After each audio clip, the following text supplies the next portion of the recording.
ఇక వాయనాడ్ వెళ్దాం. అక్కడ రెస్క్యూ ఆపరేషన్ అయితే కంటిన్యూ అవుతోంది. నదిలో పదుల సంఖ్యలో శవాలు కొట్టుకొస్తూ ఉన్నాయి. దీంతో గంట గంటకు మృతుల సంఖ్య పెరుగుతోంది. ఇప్పటివరకు 150కి పైగా మృతదేహాలను వెలికితీశారు. శిథిలాల కింద చిక్కున్న వారి కోసం ఆర్మీ, ఎన్డీఆర్ఎఫ్ అలాగే స్థానిక యంత్రాంగం కూడా గాలిస్తోంది.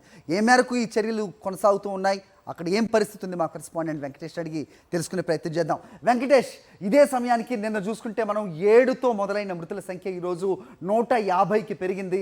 వందల సంఖ్యలో ఇంకా కొండ చర్యల కింద పడి ఉన్నారు అనేది ప్రత్యక్ష సాక్షులు కూడా చెప్పిన పరిస్థితి మనం నిన్న చూసాం. ఏం జరుగుతోంది, ఇంకా పెరుగుతుందా, అప్డేట్ చెప్పండి.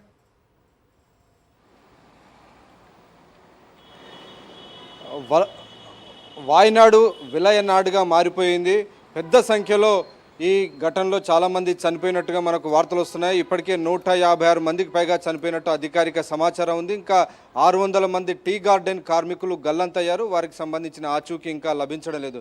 సో వారు బతికే ఉన్నారా లేకుంటే ఈ వరదలో కొట్టుకుపోయారా అనేది ఒక తెలియనటువంటి పరిస్థితి. ప్రధానంగా ఈ చురుల్మల పట్టణంలో ఉన్నటువంటి వంతెన తెగిపోవడంతో అక్కడికి వెళ్లేందుకు పూర్తిగా ఇటు ఆర్మీకి కానీ అలాగే ఎన్డీఆర్ఎఫ్ దళాలకు కూడా కొంత ఇబ్బందికరమైనటువంటి పరిస్థితి నెలకొంది. సో ఈ సవాల్ను అధిగమించడం, ఇంకోవైపు భారీ వర్షాలు పడుతున్నాయి. సో పూర్తిగా రోడ్లు వంతెనలు కొట్టుకుపోవడం, దానికి తోడు భారీ వర్షాలతో సహాయ చర్యలకు తీవ్రమైనటువంటి ఆటంకం కలుగుతుంది. ఫలితంగా ఈ మృతుల సంఖ్య పెరిగేటువంటి ప్రమాదం మనకు కనబడుతుంది.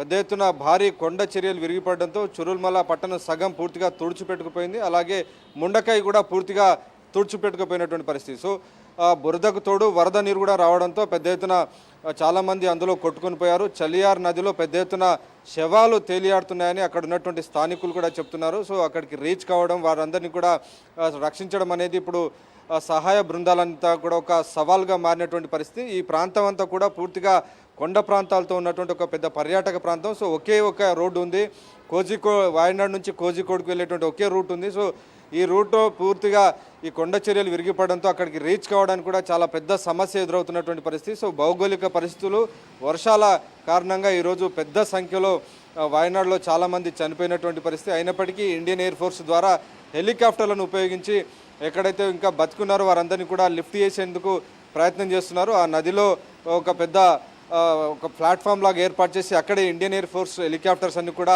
ఆపి అక్కడ నుంచి టేకాఫ్ చేస్తున్నటువంటి పరిస్థితి. సో పూర్తిగా కొండ ప్రాంతం కావడం, కొండ చర్యలన్నీ విరిగిపడడంతో సహాయ చర్యలన్నిటి కూడా తీవ్ర ఆటంకం కలుగుతుంది. ఇప్పుడు ఎవరు కూడా ఆ ప్రాంతాలను సందర్శించవద్దని కేరళ సీఎం పినరాయి విజయన్ విజ్ఞప్తి చేశారు. దాంతో రాహుల్ గాంధీ, ప్రియాంక గాంధీ పర్యటన కూడా వాయిదా పడినటువంటి పరిస్థితి. అలాగే ఈ మొత్తం విషాదాన్ని కూడా జాతీయ విపత్తుగా ప్రకటించాలని కేరళ నుంచి ఎంపీలందరూ కూడా విజ్ఞప్తి చేస్తున్నటువంటి పరిస్థితి. సో ప్రధానంగా అరేబియా మహాసముద్రంలో వేడెక్కినటువంటి వాతావరణం వల్ల పెద్ద ఎత్తున దట్టమైన మేఘాలు ఏర్పడి అత్యంత తక్కువ సమయంలో 2-3 గంటల సమయంలోనే 10 సెంటీమీటర్ల వర్షానికి పైగా కురవడంతో ఎంత భారీ నష్టం కలిగిందని వాతావరణ నిపుణులు చెప్తున్నారు. మరొక 3 రోజుల పాటు వాయనాడు, కాసర్గోడ్, కన్నూర్ ఈ ప్రాంతాల్లో కూడా రెడ్ అలర్ట్ ప్రకటించారు. సో భారీ ఎత్తున వర్షాలు పడేటువంటి ప్రమాదం ఉండడంతో ఇప్పటికే ప్రజలంతా కూడా తీవ్ర ఇబ్బందులతో ఉంటుంటే మరింత సవాలు ఎదురయ్యేటువంటి అవకాశాలు మనకు కనబడుతున్నాయి.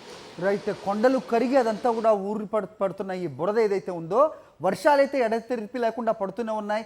వరద ప్రవాహం ఏమన్నా తగ్గింది అని చెప్తున్నారా, లేకపోతే ఇదే పరిస్థితి ఇంకా కొనసాగే అవకాశం ఉందా? ఎప్పట్లోగా నార్మల్ స్టేజ్కి వచ్చే అవకాశం ఉంటుందంటే అని చెప్పగలరా వెంకటేష్? సాధారణ పరిస్థితికి ఇంకా ఎన్ని రోజులు పడుతుండొచ్చు?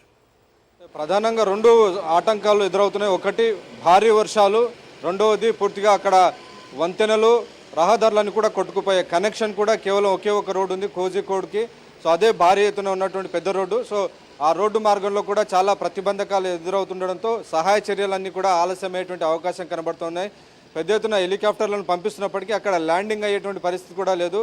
పూర్తిగా కొండ చర్యలు ఉన్నటువంటి ప్రాంతం. సో అవన్నీ కూడా విరిగిపడడంతో బురదగా ఏర్పడింది. ఎక్కడ గట్టి ప్లాట్ఫామ్ లేదు. ఇండియన్ ఎయిర్ ఫోర్స్ హెలికాప్టర్లు ల్యాండ్ కావడానికి కూడా సరైనటువంటి పరిస్థితి లేకపోవడంతో ఆ సహాయ చర్యలన్నీ కూడా తీవ్రమైనటువంటి ఆటంకాన్ని ఎదురవుతున్నాయి. అయినప్పటికీ Indian air force, Indian army సంయుక్తంగా పనిచేస్తూ తాత్కాలిక వంతెనలు కట్టి కొంతమందిని, దాదాపు 450 మందిని ఇప్పటివరకు రక్షించారు. ఇంకా వేల సంఖ్యలో చాలామంది అక్కడక్కడ వాళ్ళు ప్రాణ భయంతో అక్కడక్కడ తలదాచుకుంటున్నటువంటి పరిస్థితి. సో ఈ సహాయ చర్యలన్నీ పూర్తవడానికి చాలా ఆలస్యమయ్యేటువంటి అవకాశం మనకు కనబడుతుంది. Hari. Okay Venkatesh, thanks for the inputs.